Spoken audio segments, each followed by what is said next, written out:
Kakampihan mo ba yung isa laban sa isa? Kailanman di naman kami nag-alitan o nag-away ng kapatid ko eh. Wala nang panig-panig. Ang kakampi ko lamang ang sambayang Pilipino. Gagawin lang natin ang tama at ang makakatulong sa nakararami.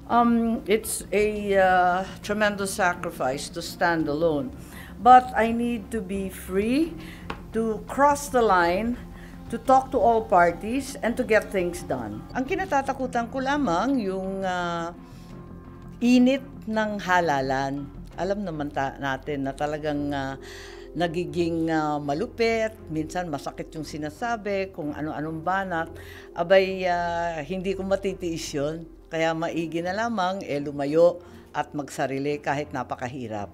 Sasabihin ng matapang ako, sabihin na rin mataray, tanggap ko naman, pero hindi ako pala away.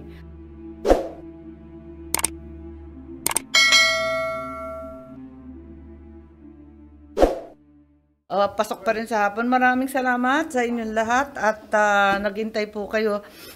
Pasensya lang kasi meron nga akong mga hearing. Isang katutak na hearing, limang maliliit na ahensya. So, maraming salamat. Talagang sakripisyo na tumayo ng mag-isa.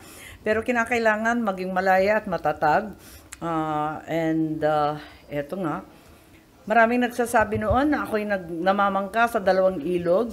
Ang ninanais ko ay ako ang daan kung saan magtatagpo ang lahat ng ilog. Tangway, ika nga sa atin. It's a tremendous sacrifice to stand alone.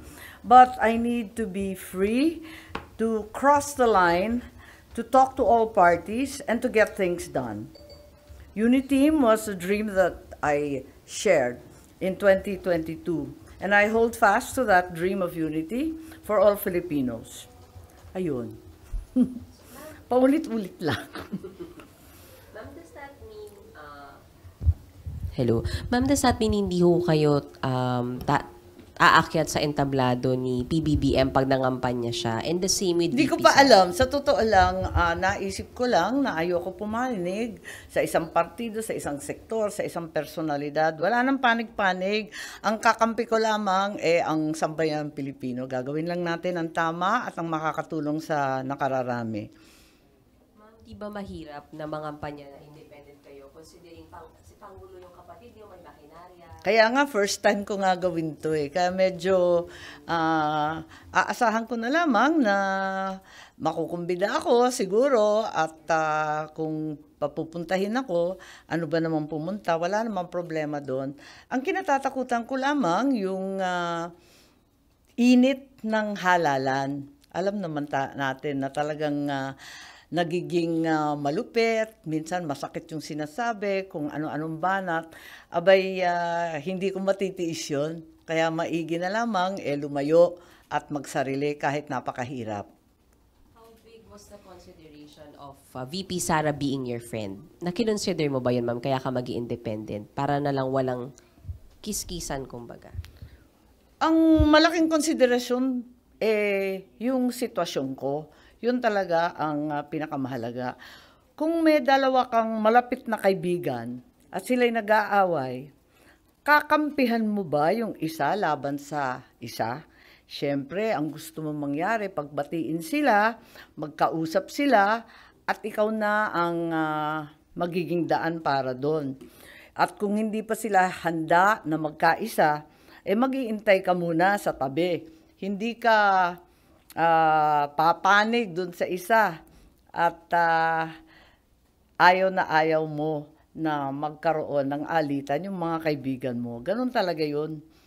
At para sa akin, if I stand alone, I will be able to cross the line. I can cross that line in order to get things done. And that to me is the most important. Is to be able to get things done time and time again. Already, I think I've been successful in firstly being able to shepherd the Agrarian Reform Condonation Project. Nabigyan natin ng mga titulo. Nag-umpisa ito kay Presidente Duterte.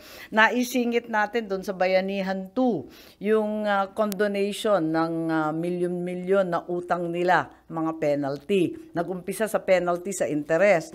Tapos, nung si Presidente Bongbong na-kumbinsi naman natin.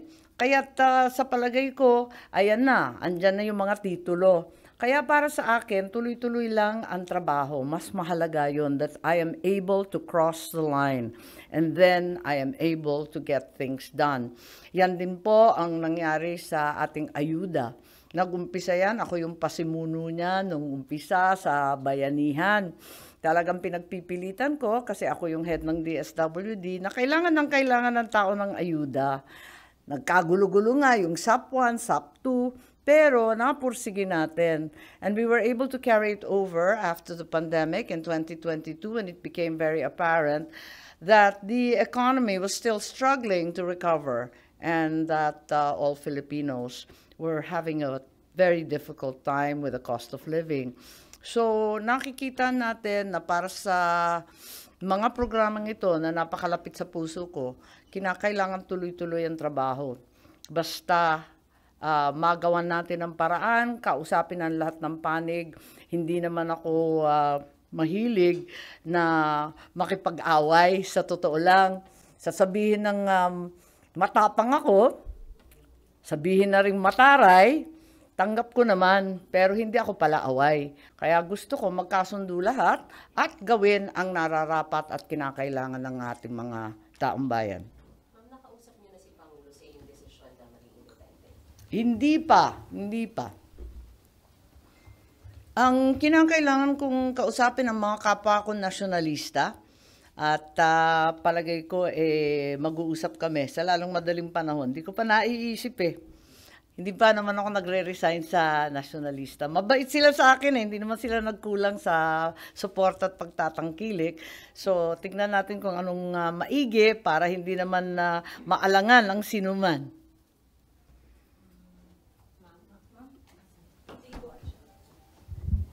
Maglalaban nga rin ho ba yung mga anak nyo ni Presidente sa Ilocos? May anak din kayong tao sa Ilocos na makakalaban ng anak ni Presidente? Ay, walang ganon. Wala namang ganon. Kailanman, di naman kami nag-alitan o nag-away ng kapatid ko Sa totoo lang. Mahal na mahal namin si Bongbong. Ever since siyang pinakamabait sa amin lahat At saka iisang lalaki yan. Ading ko pa. Kaya hindi naman kami nag-away kailanman, hindi nagkaalitan at hindi mangyayari na maglalaban-laban yung mga anak namin. Si Sandro, magpapare-elect, si Matt, magre-re-elect. Iba naman yung posisyon ng dalawa. Nagkukonsultahan nga sa mga survey at palapit na ang filing. Basta hindi mangyayari, ma'am, na maglalaban mga anak niyo sa Ilocos? Wag naman sana. Yung pinsan ang hindi uso. Aray ko.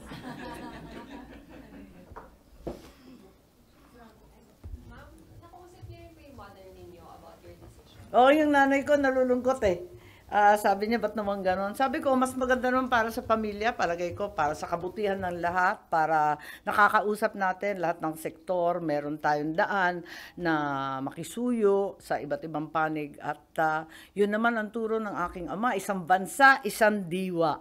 Huwag tayo magkawatak-watak. Tapos, ma'am, nabanggit niyo po na gusto niyo nga po you're able to cross party lines. So, ma'am, meron po kayong plano na mamagitan din po kay VP Sara and sa kapatid niyo? Sa palagay ko, secondary na lang yan Ang akin talaga talagang kailangan na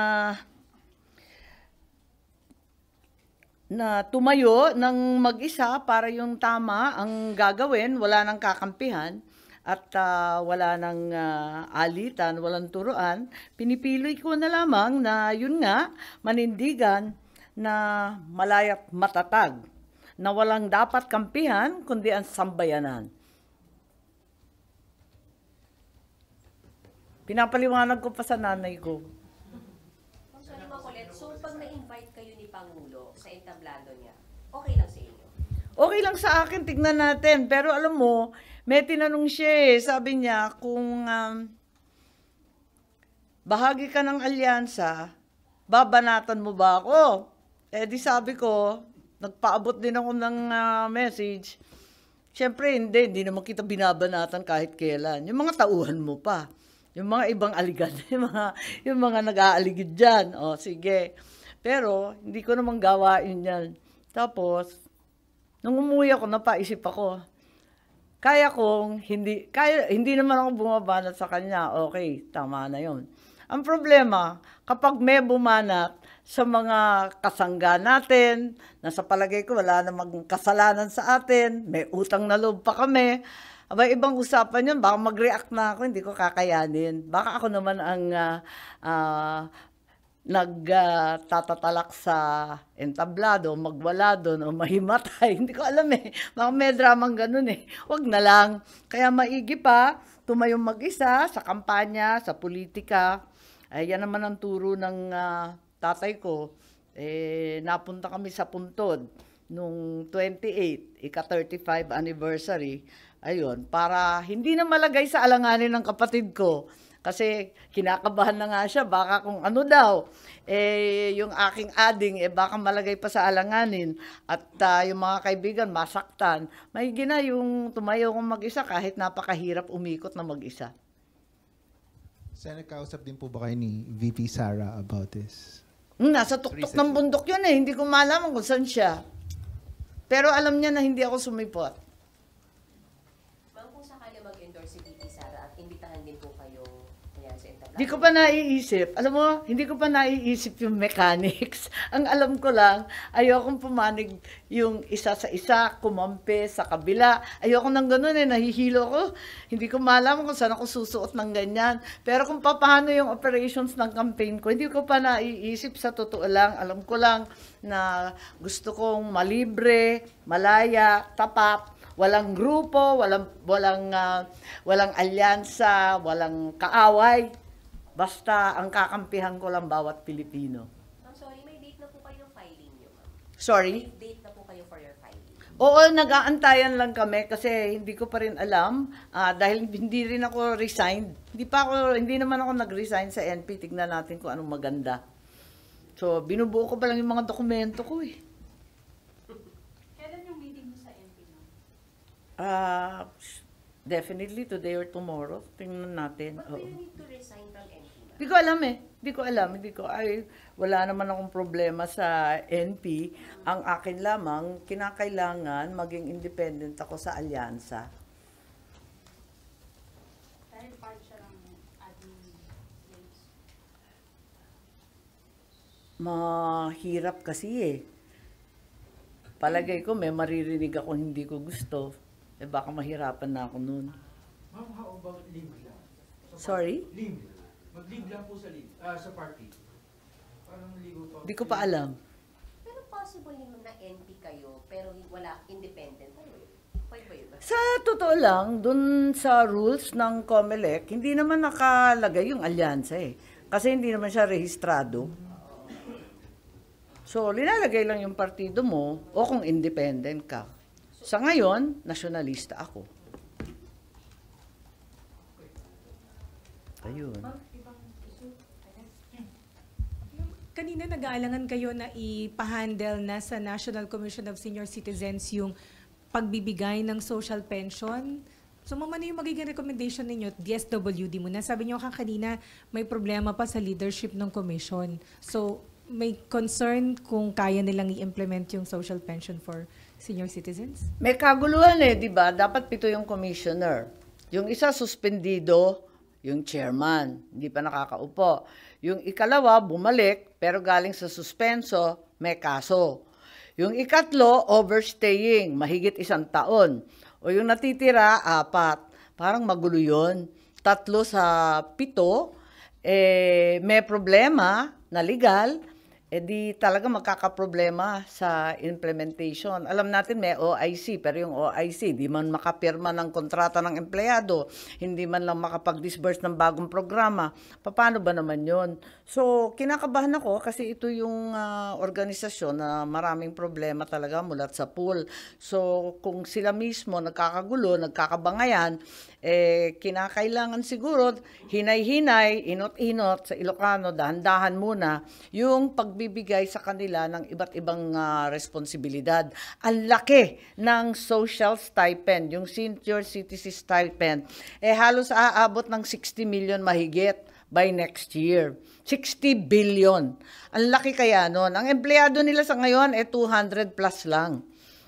Sa pamimigay lang na physical o kahit sa pay portal, mahirapan sila.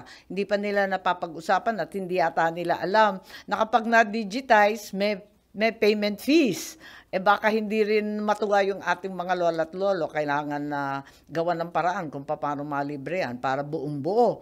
Otherwise, magkakaproblema na naman tayo sa reklamo na hindi binigay ng buo. So, there are so many issues. Wala pa silang field offices. Iilan lang yung field offices nila. At saka doon sa field offices na ilan daw yung sabi kanina? 11. So, kulang pa rin yun kasi 16 ang ating region. Kada region, 1 or 2 lang yung employees nila. Ang kanilang constituency, ang intended beneficiaries, nasa ilang milyong katao. Oo. Hindi naman lahat ng senior citizens ang tumatanggap ng social pension. Yung tinatawag lang na mga marginalized, yung mahihirap lang talaga. So, paano yung recommendation ninyo? Kasi 2025 ang dapat, Iko-konsulta natin yung DSWD kung handa sila mag-turnover ng empleyado at tutulong sila hanggang what extent kasi magkakagulo-gulo din yan. Magkakaproblema rin, ang laging problema, yung BARM, yung issue ng BARM dahil yung BARM may sariling DSWD rin sila pero yung continuing projects katulad ng 4Ps tuloy-tuloy pa rin ang DSWD. Pero medyo komplikado itong social stipend. Sakot ba o hindi? Ikalawa, ngayon, nagka-problema na naman kasi yung Sulu hindi nakasali. So, kukunin na naman ba yun sa Zamboanga, sa Region 9 o hindi? Tapos, meron pang Negros Island Region. Wala sa buong budget ng 2025 yan.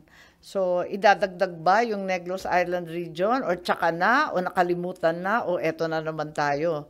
Kasi dati naumpisahan na yan tapos inatras, di ba? So, marami tayong kailangan pinapag-usapan muna. So I think we need to consult the DSWD, certainly the DBM and the economic managers, how to figure out this morass of questions. pero sa ngayon wala pa kayong recommendation, ma'am, na DSWD na muna mag-handle at least until next year?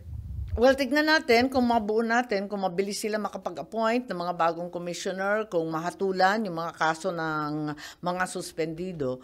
Kung magawa yan sa lalong madaling panahon at talagang very efficient tayo sa turnover at yung DSWD mamimigay rin ng kanilang mga empleyado at opisina, baka may magawa tayo. But right now, as it stands, in the confusion of the National Senior Citizens Council, organizationally and financially, I think that we have to be very wary of making big moves that involve upwards of 60 billion pesos.